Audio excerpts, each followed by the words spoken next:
Here we go. Stoplight. Good morning. Ay nako, papag yung salamin ko.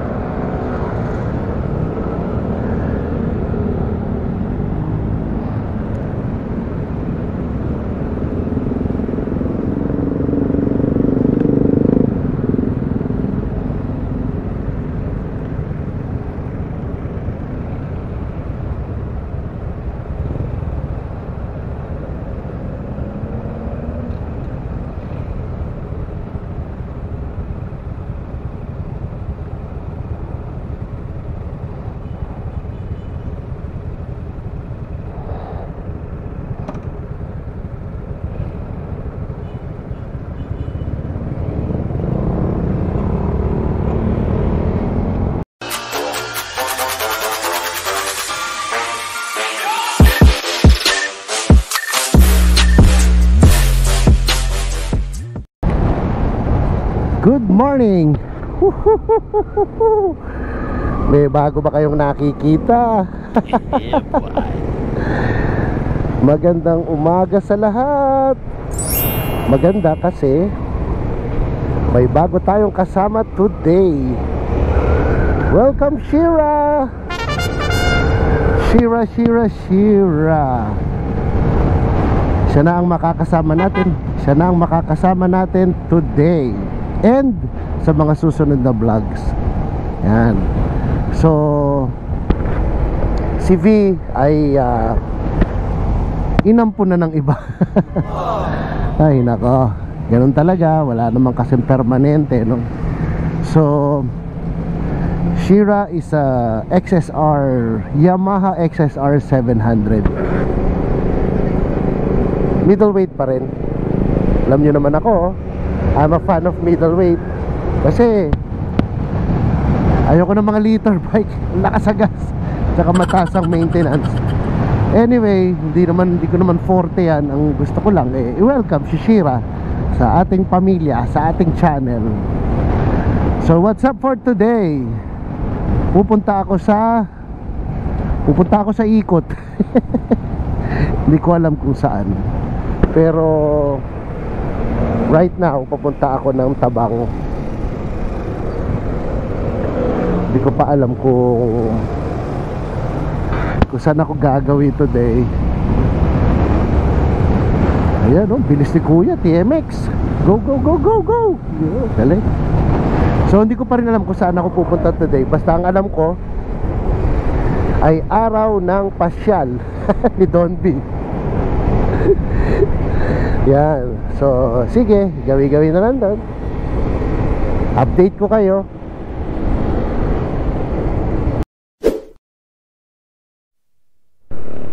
Stoplight ulit. Well, ano ba ang pakiramdam na nakaupo tayo sa Neo Cafe Racer? Parang yun ang kanyang yun ang kanyang tawag doon, criteria, kanyang model. Pero naked bike siya. Yun ang napanood ko sa YouTube. Eto, maano sa katawan. Hindi katulad ni Vino na talagang meron tayong protection from wind blast. Pero siguro sabi nga ni iba, ano lang yan, sanayan lang din yan. Let's see kung masasanay tayo. Anyway, it's already, alam ko mag-aalas 8 na eh. Late ako nagising. 10 seconds later. So feeling ko rito kay Shira, mas magaan siya actually. Yun naman ang isang advantage niya, mas magaan. Tapos ang lakas nung torque. Nasa third gear, fourth gear na, humahatak pa. Siguro kaya marami nagkakagusto. So yun lang ang first impression ko rito. Pero nakapag-drive naman ako nito ng ganito nung araw pa. MT-07 yan. Magpinsan sila MT-07 tsaka itong XSR 700. So parang scrambler na rin yung forma niya. Kuya, aandar ba tayo?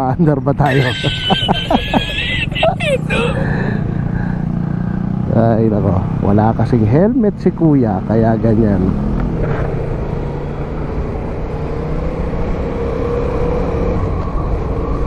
So, yung first impression ko dito, na-try tayo sa NLEX ngayon.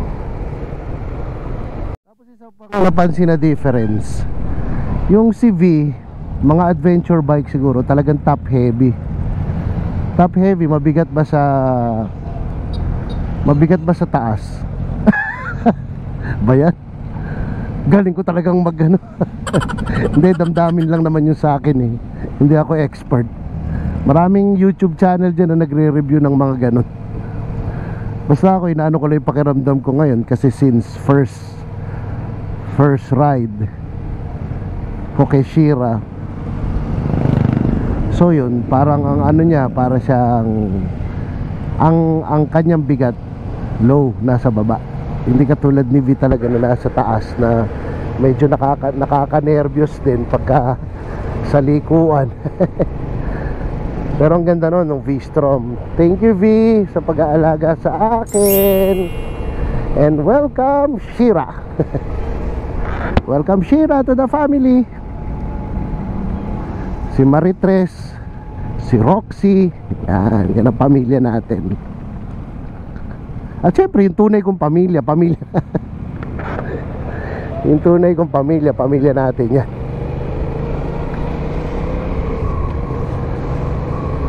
So hindi ko pa alam po. So ano ngayon, ano ba ang weather? The weather is cloudy. Masarap pag motor nito, pag ganito. Sana nga sa maghapon ganyan, tapos wala na lang talaga siyang ulan, no? O kaya umulan man sa gabi, para hindi masyadong mainit.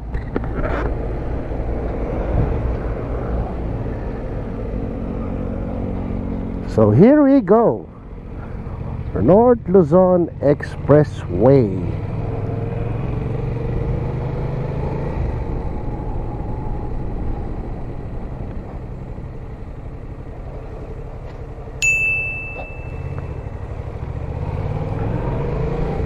Dami pera.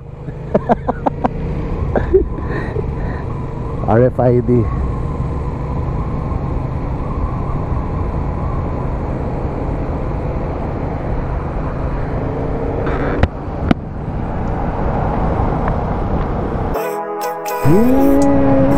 Here we go. Living life every day, late at night, not okay. All I want, and I pray, all I need are some better days. Fuck me, I'm looking in the mirror, so foggy, but I've never seen clearer. I don't really think anyone can save me, and honestly I'm not really sure I want saving. I like to be my own worst enemy. There's no risk if you don't try at anything, so I'ma just keep buying everything. See you in the next life, have to be a better me. I don't think that my head's on straight, gotta flip it and grip it and go and get an x-ray. What's wrong with me? I just feel weight pushing on my chest and it squeezes till I suffocate. Better change my mindset, meditate. It's pretty cool that I'm alive and have better days. I could walk, see, hear, I should celebrate. Think I could change my mind, maybe elevate. Living life, every day, late at night, not okay. All I want, and I pray, all I need are some better days. Yeah, all I need are some better days. Cause all I want, and I pray, I believe in the better days. Kinda stuck between a rock and a hard place. Do I work hard or live at my pace? You're only young once, yeah that's all great, but I also want a future where I'm okay. Living life is doing lots of cocaine. Wait no, it's living with no shame. Wait no, it's sleeping in on Sundays. I guess it's different for each of us and that's okay. Well I just wanna be happy, how to get there? Glad that you asked me. I think it's different for everyone. Some of us need work, others need fun. Some of us need purpose to overcome, but try to do what you love when it's said and done. Cause there's so many differences in each of us. Trust your gut, it can show you what you want. Living life, every day, late at night, not okay. All I want, and I pray, all I need are some better days. Yeah, all I need are some better days. Cause all I want, and I pray, I believe in the better days. Living life, every day, late at night, not okay. All I want, and I pray, all I need are some better days. Yeah, all I need are some better days. Cause all I want, and I pray, I believe in the better days. 5 minutes later. So, hindi ko lang ma-distinguish, no, pero parehas lang halos kasi ng horsepower to, tsaka si V. Ang hindi ko lang maliksi lang talaga siya sa alisan ba, torque kung tawagin. So parang feeling mo mas mabilis to, pero ganun lang, parehas lang siya. Tapos yun, medyo beast talaga siya, nakakatakot din. Kaya relax lang talaga dapat. So hanggang ngayon may construction pa rin dito sa gitna, oh. So ito yung nagko-cause ng traffic pag going north tayo. So ito yung pinakamahabang tulay. Joke yun. So anyway, ito feel ko pa rin siya. Pero ang sarap niyang gamitin, promise. Relax na relax lang. Parang ka naka-adventure bike na dinagdagan mo yung sense of adventure. Isa pang napansin ko, unlike nung MT-07, parang pag nasa high speed ka na, parang medyo malikot yung manibela. Ito, wala lang. Parang ano ba yan? Flat foot siya. Parang yun nga, yung bigat niya talaga nandun sa baba. Kaya nakakatawang isipin. Sabi ko nga kanina, para siyang adventure bike na dinagdagan mo ng adventure, dinagdagan mo ng kilig. Yun, parang ganon.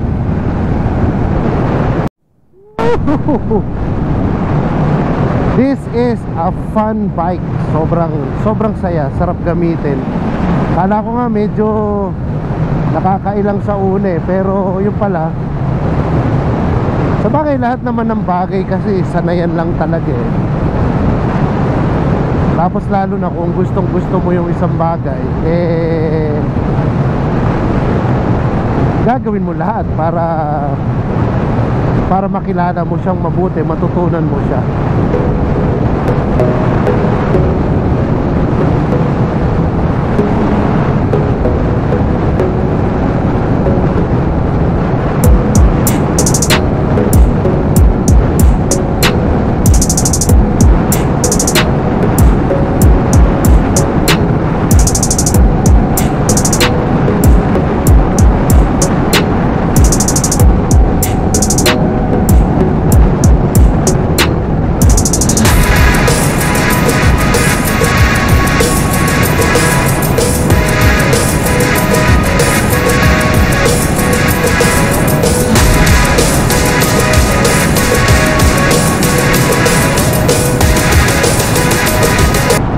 Few inches later. San Fernando exit. Dito lang muna tayo. Parang feeling ko kasi uulan. Ayan, oh, madilim yung panahon eh. So hanap tayo ng gumaganang RFID. Oh, ito. So ano ba ang summation? Good choice. I mean, it's a happy choice. Masaya kasi tawag dito, hindi siya yung toxic na mga motor katulad ng mga mabibigat na para bang hindi mo siya makontrol. Ito very friendly to eh, makokontrol mo talaga. Tapos ang pinakamaganda sa kanya yung forma. Ganda ng forma niya eh, parang alam mo yun, para siyang i-record ba ako? I-record niya. Yung forma niya para ba siyang hindi maluluma. Kasi classic look na nga. Ano pa, iluluma mo. Kumbaga sa yung matandang forma na. Pero ang katawan niya bagong bago. So hindi ako nagre-review. Again, experience ko lang dahil meron tayong bagong baby. A few moments later. Riders dito. So mga long distance ang banatan nun, long distance. So dito tayo. Magkape tayo sa Pande Manila.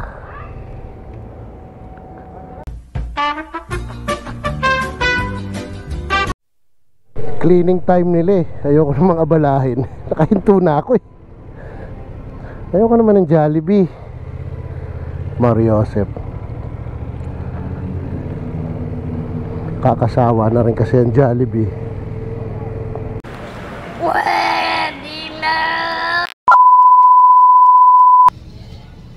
So, yun, natuloy din ako dito nga lang sa Caltex. Along NLEX to eh. Meron akong titignan doon. Hindi, joke lang. Sabi ko nga kanina, move on na. So, ayun si Shira. Diyan ka na lang muna, Shira. Bawal ka rito sa loob. So, as usual, nag-happy place na naman ako, Jollibee. Kain lang, suni na, ganun. Gusto ko lang makita siyang mag-perform talaga sa NLEX. Alam ko namang maganda, yun lang. Maganda rin yung personal experience talaga. Well, it's a good bike, fun bike. Tapos, expectation ko, na-meet niya. Para siyang adventure bike na dinilagay mo ng adventure tsaka thrill. Ganun ang nangyayari. So, sige, hoping for more content with Shira. Tapos, siyempre, mga tropa natin, pag makakasama na natin. So, sige, kakain lang ako. Nag-alarm na ba? Hindi pa. So, kakain lang ako. Tapos, mamaya, helmet camera ulit. Alright.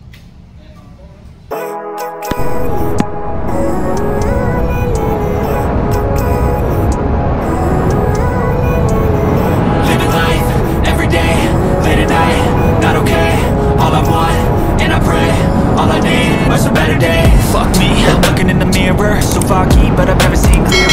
I don't really think anyone can save me, and honestly I'm not really sure I want saving. I like to be my own worst enemy. There's no risk if you don't try at anything, so I'ma just keep buying everything. See you in the next life, have to be a better me. I don't think that my head's on straight. Gotta flip it and grip it and go and get an x-ray. What's wrong with me? I just feel weight pushing on my chest and it squeezes till I suffocate. Better change my mindset, meditate. It's pretty cool that I'm alive and have better days. I could walk, see, hear, I should celebrate. Think I could change my mind, maybe elevate. Living life, everyday, late at night, not okay. All I want, and I pray, all I need are some better days. Yeah, all I need are some better days. Cause all I want, and I pray, I believe in the better days. I'm kinda stuck between a rock and a hard place.